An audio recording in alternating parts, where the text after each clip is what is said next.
Hello साथियों, नमस्कार। एक और क्वेश्चन हमने आप सभी के लिए ओ लेवल प्रैक्टिकल एग्जाम में पूछा गया, प्रीवियस एग्जाम में पूछे गए क्वेश्चन को लिया है और इसको हम सॉल्व करते हैं। देखिए, यहाँ पर रोल नंबर दिए गए हैं बच्चों के, यहाँ पे नेम दिए गए हैं, यहाँ पे केमिस्ट्री के मार्क्स दिए गए हैं, यहाँ पे फिजिक्स के मार्क्स दिए गए हैं और यहाँ पे हमें टोटल निकालना है। और इस प्रकार से जो हमने बॉर्डर अप्लाई किया है इसको आपको सेलेक्ट कर लेना है ऐसे पूरा। और यहाँ पे आप जो है, जो आपका स्टैंडर्ड टूल बार होता है, यहाँ पे जाके आप बॉर्डर यहाँ से अप्लाई कर सकते हैं। तो यहाँ पे मैंने बॉर्डर भी अप्लाई कर दिया है। अब इसमें क्या करना है वो नीचे दिया गया है, लिखा है in the total marks column entries should be calculated by formulas and it is the sum of marks in physics and marks of chemistry. अब देखो, यहाँ पे जो टोटल मार्क्स वाला ऑप्शन है ना, जो कॉलम है, टोटल मार्क्स वाला जो कॉलम है, इसमें क्या करना है, इसमें हमें फार्मूला के साथ में टोटल करना है। आपको ऐसे मैनुअली नहीं लिखना है, आपको फार्मूला अप्लाई करना है और इसमें टोटल मार्क किसके होंगे, केमिस्ट्री एंड फिजिक्स के होंगे। तो सबसे पहले हम लोग टोटल का सूत्र लगाते हैं और जब भी कोई फार्मूला स्टार्ट करते हैं वो इक्वल के साइन से ही होता है। इक्वल, उसके बाद सम टोटल के लिए होता है। और केमिस्ट्री का मार्क यहाँ पे लिखा है, इसको हम सेलेक्ट कर लेते हैं यहाँ तक, फिजिक्स के मार्क तक सेलेक्ट कर लेते हैं। ब्रैकेट बंद कर देंगे, एंटर प्रेस करेंगे तो यहाँ पे हमारा टोटल आ चुका है। एक और तरीका मैं समझाता हूँ, आपको इक्वल लिखना है, इसके बाद में केमिस्ट्री का मार्क जहाँ लिखा वहाँ पे क्लिक करना है, प्लस का साइन, और फिजिक्स का मार्क वहाँ पे क्लिक करना है और एंटर, तो भी आपका कैलकुलेट हो जाएगा। तो देखो, यहाँ पे फर्स्ट वाले में हमने क्या किया, सम लिखा था। और C3 क्यों लिखा, क्योंकि C ऊपर कॉलम है और ये रो थर्ड नंबर की है, ठीक है ना। तो इसका एड्रेस बना, जहाँ पे 85 लिखा, इसका एड्रेस बना है C3।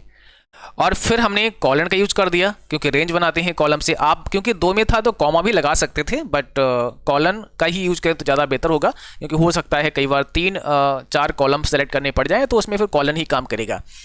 अब यहाँ पे D है आपका कॉलम और यहाँ पे रो थर्ड है, तो D3। आप एंटर प्रेस करते ही आपका टोटल मार्क्स यहाँ पे निकल के आ जाएगा। अब आप इसको ड्रैग कर दीजिएगा तो ये सभी पे अप्लाई हो जाएगा, ठीक है। तो टोटल मार्क्स आपने निकाल लिए हैं। इसके बाद अगला पॉइंट क्या कह रहा है, insert a new row at the end of the table and also find grand total using formula.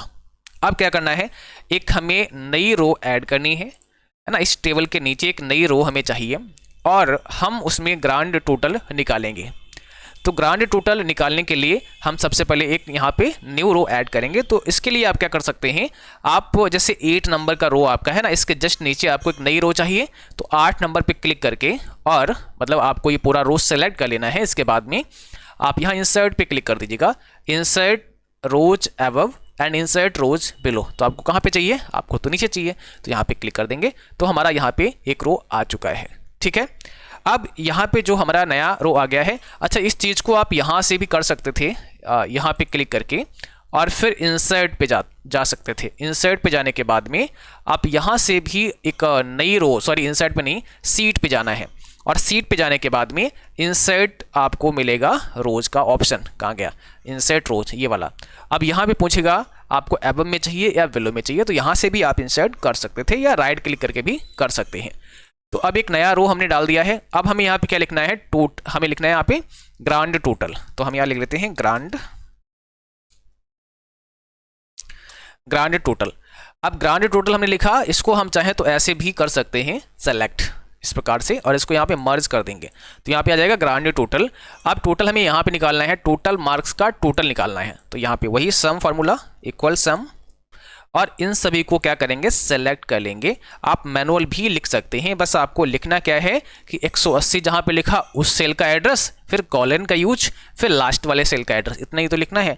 तो ये पूरा एरिया आपका सेलेक्ट हो जाएगा और अब यहाँ पे सम हो चुका है। तो इन सभी का योग जो है वो यहाँ पे निकल के आ चुका है। अब देखो आगे क्या कहता है, ये हमने सॉल्व कर लिया है। इसके बाद बोला है sort the table based on total mark. भाई हमें टेबल को टोटल मार्क के अकॉर्डिंग सॉर्ट करना है। सॉर्ट कैसे करते हैं, तो आपको यहाँ पे ना सबको ऐसे सेलेक्ट कर लेना है और सेलेक्ट करने के बाद में अब हमें क्या करना है, सॉर्ट करना है। तो इसके लिए हम यहाँ डेटा मेनू में आएंगे और डेटा मेनू में हमें सॉर्ट का ऑप्शन मिल जाएगा। हम सॉर्ट पे क्लिक कर देंगे। जब आप सॉर्ट करते हैं तो आपसे पूछता है कि किस कॉलम के अकॉर्डिंग सॉर्ट करना है, तो हमें क्या करना है, टोटल मार्क्स के अकॉर्डिंग सॉर्ट करना है। तो टोटल मार्क पर हम क्लिक करेंगे और यहाँ पे पूछेगा हमें ऑर्डर कौन सा लेना है, असेंडिंग ऑर्डर लेना है या डिसेंडिंग ऑर्डर लेना है। तो हमें पहला वाला जो असेंडिंग ऑर्डर है वही रखना है और इसके बाद में हम यहाँ पे ओके कर देंगे। तो अब हमारा जो टेबल है वो सॉर्ट हो चुका है। तो देखिए अब स्टार्ट अगर देखेंगे हम स्टार्टिंग पॉइंट तो 100 नंबर जिसके हैं उसका सबसे पहले है, उसके बाद फिर बढ़ता चला गया यानी क्रम बढ़ता चला गया है ना, असेंडिंग ऑर्डर में है 100 फिर 105 फिर 115 ऐसे करके चला गया है।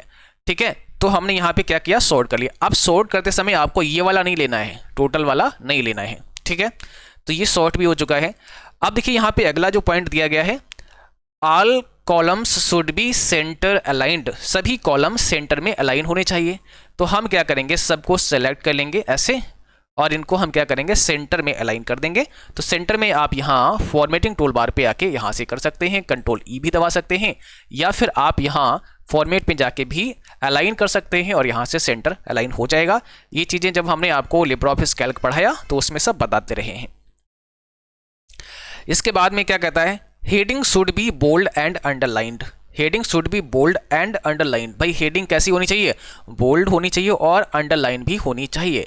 तो हेडिंग हमारा जैसे ये आपका हेडिंग्स है तो यहाँ पे हम इसको बोल्ड कर देते हैं, और अगर अंडरलाइन करना है तो आप यहाँ से अंडरलाइन भी कर सकते हैं जैसा यहाँ पे दिया गया है।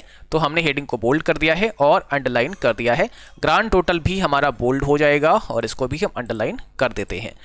तो इस प्रकार से हमने यहाँ पे देखिए कितनी आसानी के साथ में इस पूरे क्वेश्चन को सॉल्व कर लिया है। ठीक है, तो प्रैक्टिकल से डरना नहीं है, इसमें कुछ खास होता नहीं है, बस आपको समझना है। टोटल 3 प्रश्न आपके एग्जाम में आएंगे, उसमें से मात्र 2 के आपको आंसर देने हैं, 2 प्रश्नों को हल करना है। ठीक है, चलिए, तो आई होप ये समझ में आ चुका है आपके। चलो तो ठीक है, आप इसकी प्रैक्टिस करेंगे, बाकी आप अपने कंप्यूटर पे बैठ करके ना ये सब प्रैक्टिस करना है। इस प्रकार से ही आपको डेटा एक बार बना लेना है, नंबर कोई भी आप यहाँ पे रख लीजिएगा और आपको जोड़ने की प्रैक्टिस करनी है, उसके बाद में आपको परसेंट निकालना है, उसके बाद में आपको मल्टीप्लाई करना है, आपको सम करना है, ये सारी चीज़ें आपको कर करके देखनी है। Okay, thank you.